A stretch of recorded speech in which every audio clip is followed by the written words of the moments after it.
The days that followed were spent training tirelessly for our first space flight. The boss endured conditioning that tested the limits of human capability, and I supported her. Those were happy days. On April 12th, the spacecraft carrying the boss left the Earth's atmosphere. Although it was only 20 minutes of ballistic flight, it was nothing short of miraculous, considering how little time we'd had.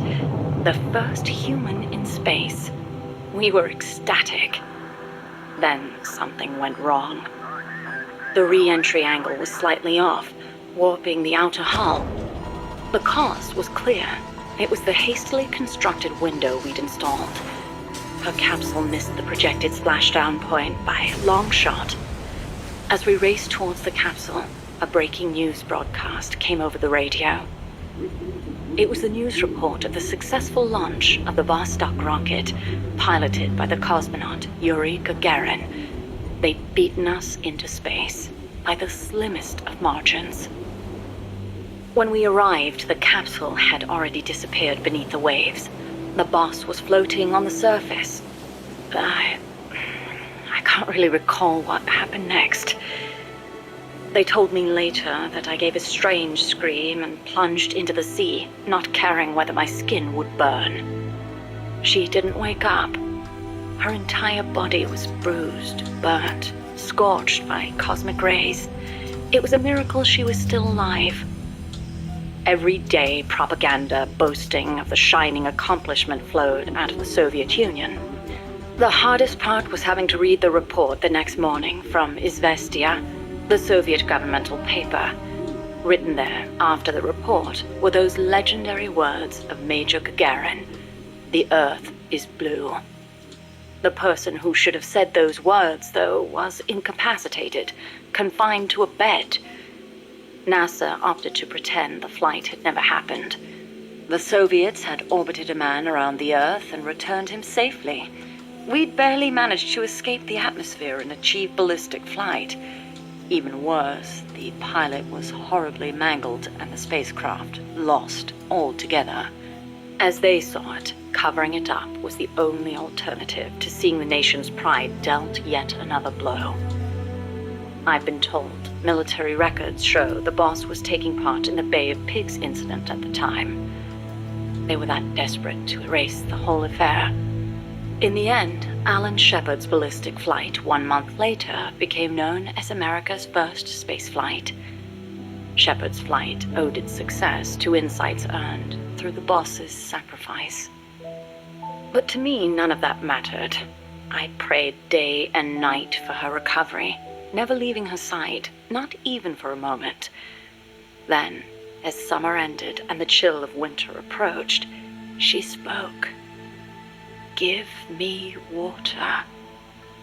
I threw myself on her breast, and she embraced me. It was all I needed. I thought she would tell me about space, the true sky, where the stars don't twinkle.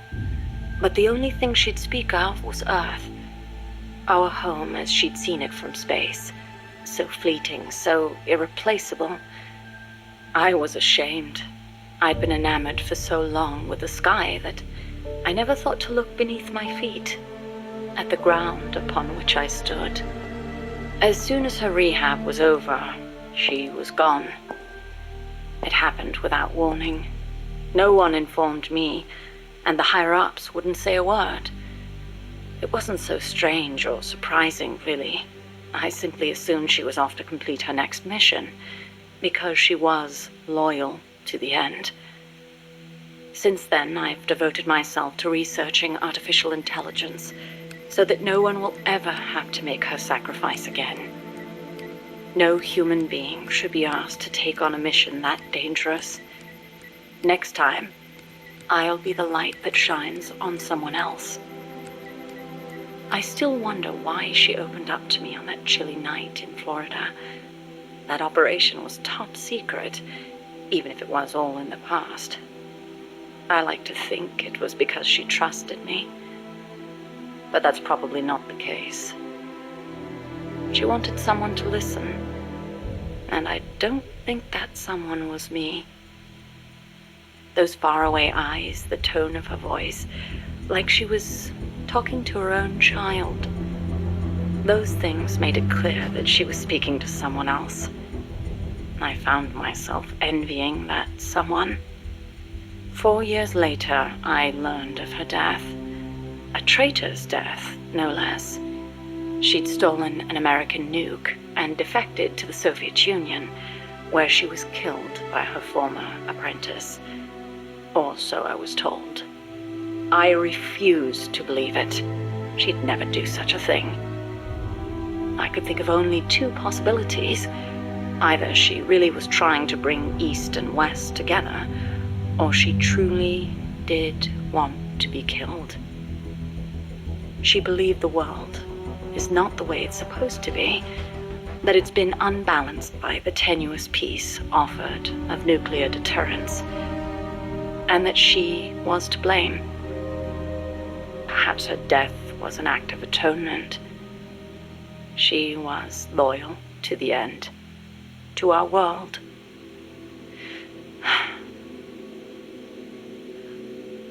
And I lost the light of my life.